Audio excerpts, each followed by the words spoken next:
Hari ini, cuaca begitu cerah di daerah Tanjung Unggat, kota Tanjung Pinang. Suara alat-alat pengasap ikan mulai terdengar. Di pinggir laut yang tak jauh dari tepi jalan masyarakat, asap putih perlahan mengepul dari bilik-bilik sederhana berdinding papan.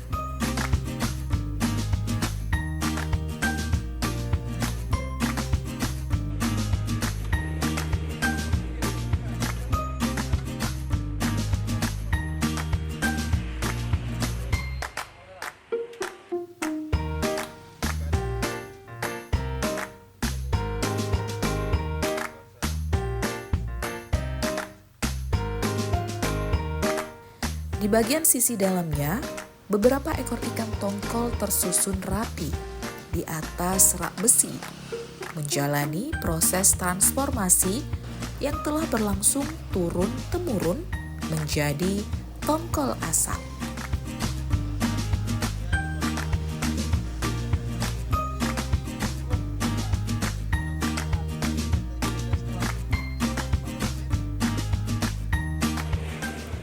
Proses ini bukan sekedar cara mengawetkan ikan. Ini adalah warisan budaya. Bagi masyarakat, terutama di wilayah tepian laut, pengasapan adalah metode jitu untuk mempertahankan hasil tangkapan laut agar tetap layak konsumsi selama berhari-hari. Prosesnya cukup sederhana, namun membutuhkan ketelatenan.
Ini pepes pari.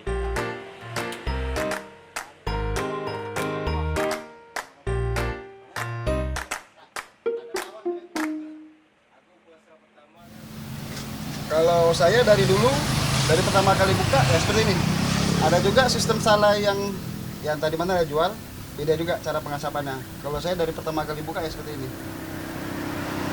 Kalau untuk ikan tongkol ada dua jenis, tongkol merah sama tongkol putih. Tongkol putih itu teksturnya lebih lembut daripada tongkol merah. Kalau ikan yang lain bisa, Pak? Kalau ikan yang lain bisa, untuk proses pengolahan bisa. Ikan, ayam pun bisa juga, tergantung peminat. Dia request atau pemesanan apa kita adakan. Tapi kalau untuk stay ready di sini, khususnya sih tongkol aja. Kalau untuk sale ini kita pakai bumbu rempahnya nggak sama dengan bakar-bakar. Kayak ikan bakar nggak sama. Reneman sih bumbu biasa sama garam, biar rasanya ini nggak hambar. Kalau dibersihkan gitu aja dari proses pembersihan ikan, takutnya kan hambar. Nah, kita kasih garam. Oh, bahan bakarnya tempurung. Tempurung campur sabut. Seperti ini yang pecah-pecah.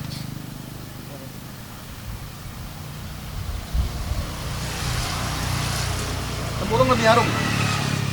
Karena kadar apa ya? Minyak kelapa ya di tempurung ini ya yang bikin harum.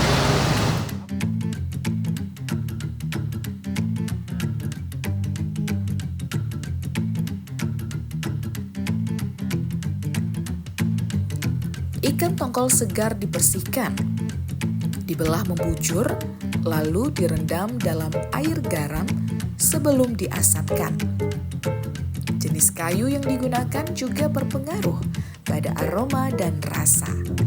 Di sini, Bang Abdul menggunakan tempurung kelapa.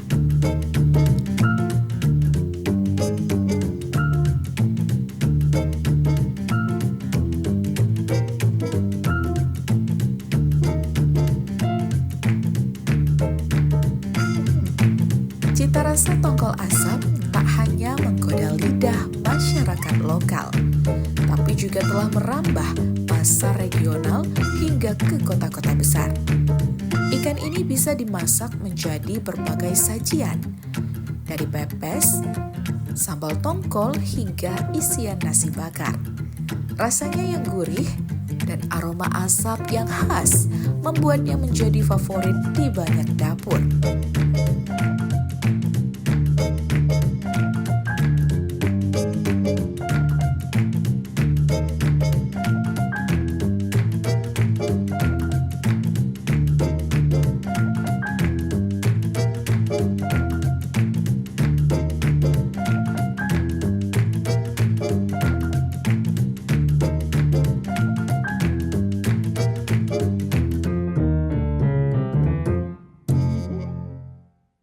Pakai kayu bisa juga, cuman kalau kayu harumnya kurang.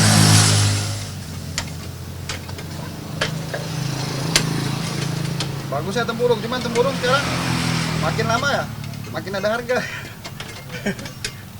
Dulunya paling 500 kilo, kadang nggak nyampe, kadang ambil aja gitu kan. Kalau sekarang enggak, 1000, 1005 sekilo ya, tempurung. Berarti kalau bedanya salai sama bakar biasanya apa nih Bang? Kalau bakar itu langsung bara. Ya. Bara langsung ngadap ke ikan, itu pun jaraknya paling sekitar 1 inci ya, 1 apa 1,5 inci. Iya. Ya, kurang lebih 3 sampai 4 inci dari apa tempurungnya. Itu pun nggak langsung bara. Kita ngambil panasnya aja. Panas sama asap. Panas dari tempurung inilah yang masakkan ikan ini. Nah, untuk kualitas kuning atau kan bisa kuning tuh pengasapannya, ada dari asap itu.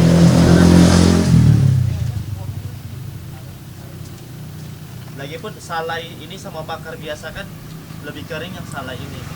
Bagaimana? Kalau dibilang bedanya sih di bumbunya aja Pak, sama bau asapnya itu. Nah, kalau untuk masaknya kadang ada yang pesan dia nggak mau kering. Sama aja kita bakar ikan masih basah, masih lembab udah. Saya lebih suka itu. Ada juga yang minta kering. Tergantung kadang dari konsumen. Ya, tergantung apa request lah pesanan kan. Nah, dia minatnya yang seperti apa ikannya. Ada yang minta basah, ada juga yang minta kering. Kalau dengan bakar-bakar bedanya di bumbu. Kalau dibakar-bakar kan dari awal tuh kita udah bumbuin dengan bumbu kunyit atau bumbu yang khusus bakar-bakar lah. Kalau salai ya gini aja. Lebihnya sih di apa ya, di garam ya. Biar nggak hambar gitu dia rasanya. Karena kan ada yang makan salai ini setelah masak itu paling macam kayak kami ya. Siapin sambal ini. Sambal belacan. Oh, ini sambal belacan. Ya, jadi kalau udah ini kurang lebih sekitar 1 jam nih. Atau nggak nyampe 1 jam udah masak, udah layak dimakan. Tinggal dicocolin sambal ini aja. Jadi itu cambar ciri khas ikan salai Iya. ini. Khusus di sini. Kalau yang di lain kita nggak tahu. Oh, iya. Tapi kalau mendekati bulan puasa itu kita ada aneka sambalnya. Khusus untuk hari-hari biasa ini ya kita sambal belacan aja. Oh, iya. Kenapa perbedaannya? Ini aja ya. Nah, dia ada satu lagi. Dia punya apa namanya? Ekornya agak panjang dari ini. Ini tongkol yang biasa lah. Cuma tak tongkol apa yang jenis apa. Cuma yang satu ada macamnya tongkol burung.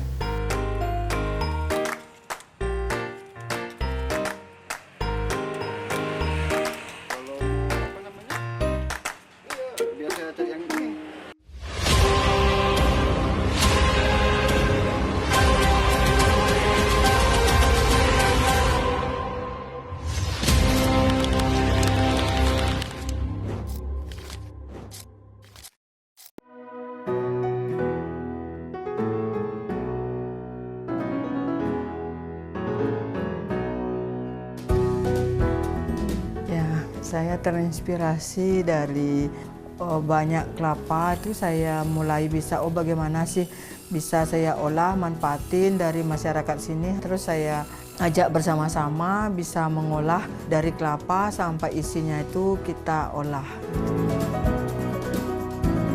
Ya, kita juga untuk sekarang ini melibatkan masyarakat kita di sekitar dengan mengolah batok kelapa, jadi mendapatkan uang tambahan dari ibu-ibu di sini. Tantangan, cobaan itu saya biasanya pakai itu sebuah pembelajaran bagi saya gitu. Emang sih awalnya saya dulu sedikit agak susah di keuangan karena saya memang modal awal saya dulu juga paling 100.000 usaha ini.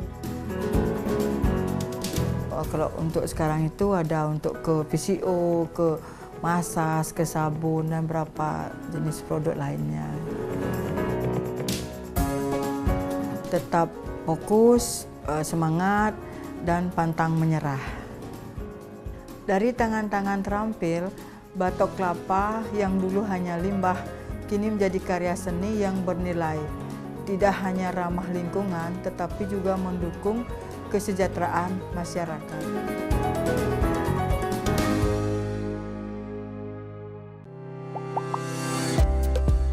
Saya memilih budidaya jeruk karena memang awalnya dari keluarga juga petani jeruk dan bagaimana cara saya juga untuk menjaga kualitas dari buah jeruk. Untuk pengaruh ekonomi untuk buat keluarga itu cukup, buat lingkungan sekitar itu sangat besar karena saya dapat membuka lapangan pekerjaan buat orang-orang sekitar untuk dapat bergabung bersama kami di sini. Yang pertama kita penyemprotannya jangan telat, setelah itu kita ada pemupukan per 3 bulan sekali supaya menjaga kualitas kita memakai pupuk Merauke, di mana pupuk dari Merauke ini sangat bagus dan sangat direkomendasikan untuk petani jeruk. Tantangan yang paling besar di bidang pertanian jeruk yaitu iklim, di mana beberapa bulan yang lewat itu kita terkena yang namanya kemarau panjang. Untuk mengatasinya yaitu kita dengan cara menyiram supaya si jeruknya juga terpenuhi akan unsur air untuk dapat bertahan hidup. Ayo dukung perekonomian rakyat, petani cerdas, petani sejahtera.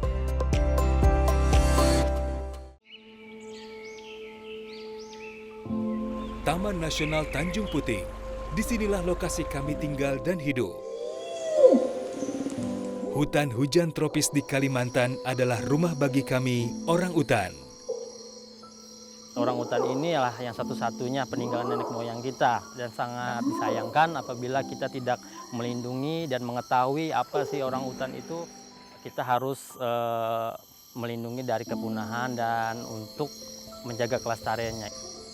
Jagalah kami dari kepunahan, agar tak hanya dongeng yang menjadi warisan.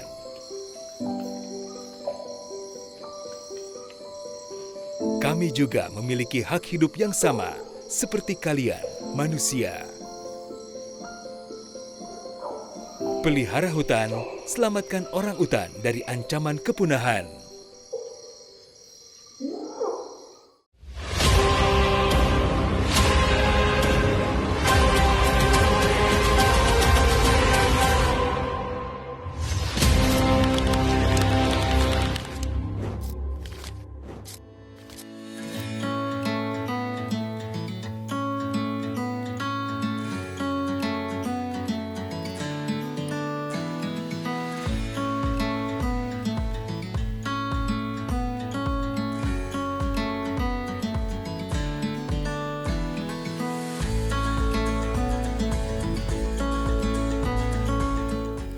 Di sudut dapur mungil, aroma khas mulai menyeruak pedas, gurih, dan menyengat sedap.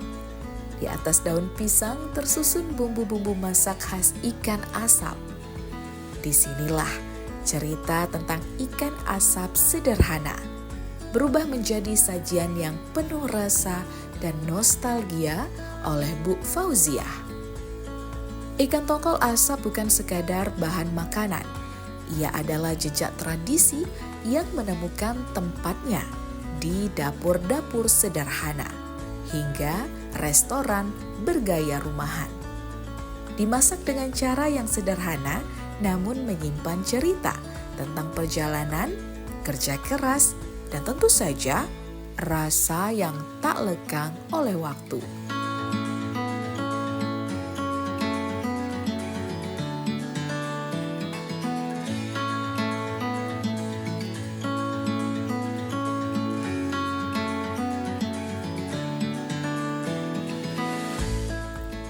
Siang itu Bu Fauzia mengajak kami melihat proses memasak sambal tongkol asap di dapurnya. Langkahnya tak rumit, bawang merah, bawang putih, cabai merah dan rawit ditumis hingga harum. Rempah tradisi ditambahkan untuk memberi sentuhan segar dan sedikit rasa manis. Dimasak lemak dengan santan dan setelah itu suiran tongkol asap dimasukkan bersama sedikit garam dan gula pasir.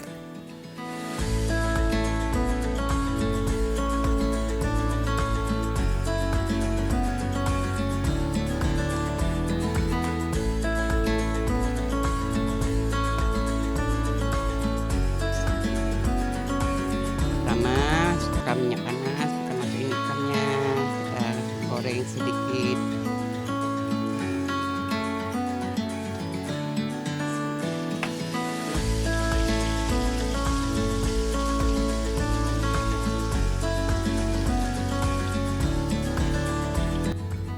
Rahasianya ada pada keseimbangan antara pedas, gurih, dan aroma asap itu sendiri.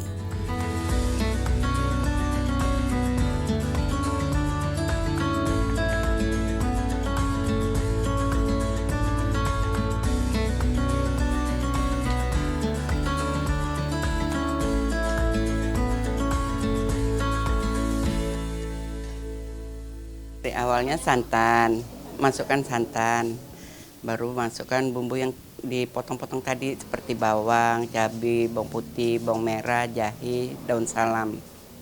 Nah, setelah agak mendidih, baru masukkan ikannya.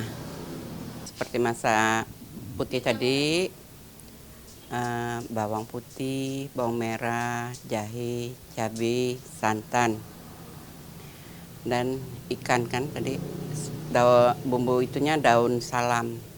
Ikan salai itu kan dibersihkan, perutnya dibuang, lantas di salainya tuh biasanya pakai tempurung atau sabut gitu atau arang gitu.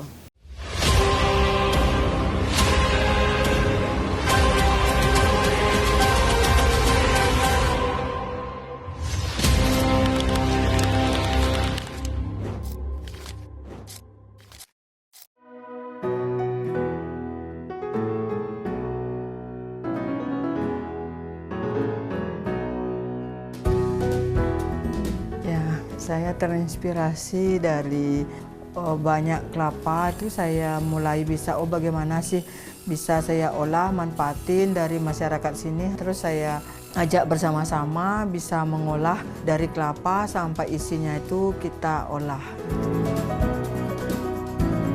Ya, kita juga untuk sekarang ini melibatkan masyarakat kita di sekitar dengan mengolah batok kelapa, jadi mendapatkan uang tambahan dari ibu-ibu di sini.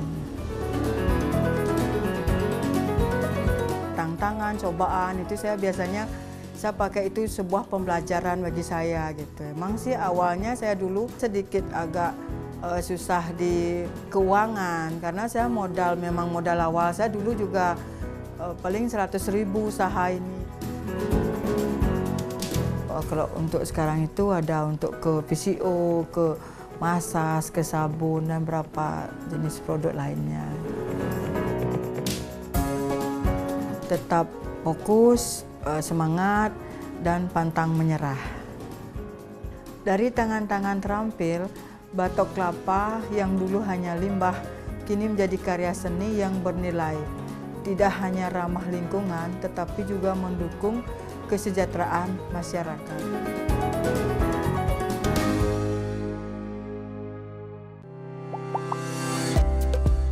Saya memilih budidaya jeruk karena memang awalnya dari keluarga juga petani jeruk dan bagaimana cara saya juga untuk menjaga kualitas dari buah jeruk. Untuk pengaruh ekonomi untuk buat keluarga itu cukup, buat lingkungan sekitar itu sangat besar karena saya dapat membuka lapangan pekerjaan buat orang-orang sekitar untuk dapat bergabung bersama kami di sini. Yang pertama kita penyemprotannya jangan telat, setelah itu kita ada pemupukan per 3 bulan sekali supaya menjaga kualitas. Kita memakai pupuk Merauke, di mana pupuk dari Merauke ini sangat bagus dan sangat direkomendasikan untuk petani jeruk. Tantangan yang paling besar di bidang pertanian jeruk yaitu iklim, di mana beberapa bulan yang lewat itu kita terkena yang namanya kemarau panjang. Untuk mengatasinya yaitu kita dengan cara menyiram supaya si jeruknya juga terpenuhi akan unsur air untuk dapat bertahan hidup.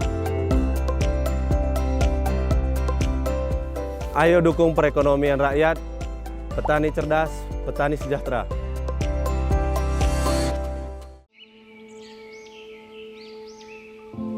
Taman Nasional Tanjung Puting. Disinilah lokasi kami tinggal dan hidup. Hutan hujan tropis di Kalimantan adalah rumah bagi kami, orang utan. Orang utan ini adalah yang satu-satunya peninggalan nenek moyang kita dan sangat disayangkan apabila kita tidak melindungi dan mengetahui apa sih orang utan itu. Kita harus melindungi dari kepunahan dan untuk menjaga kelestariannya. Jagalah kami dari kepunahan, agar tak hanya dongeng yang menjadi warisan.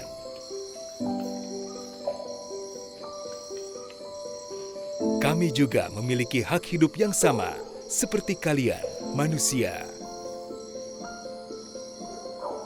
Pelihara hutan, selamatkan orang utan dari ancaman kepunahan.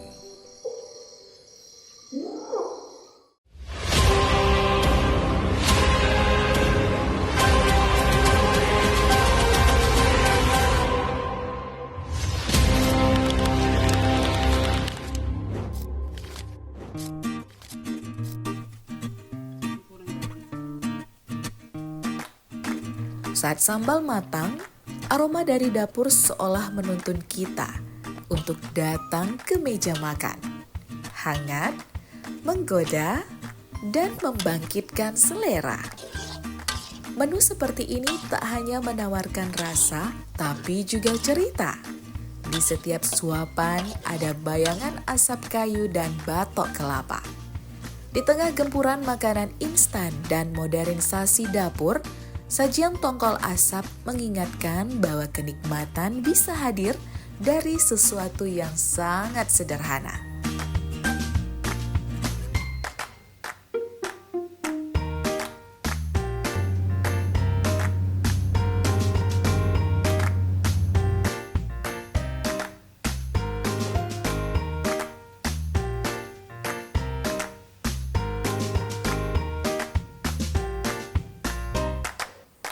Tongkol asap bukan sekadar produk makanan, ia adalah kisah tentang laut, kerja keras, dan budaya kuliner yang terus hidup di tengah tantangan zaman.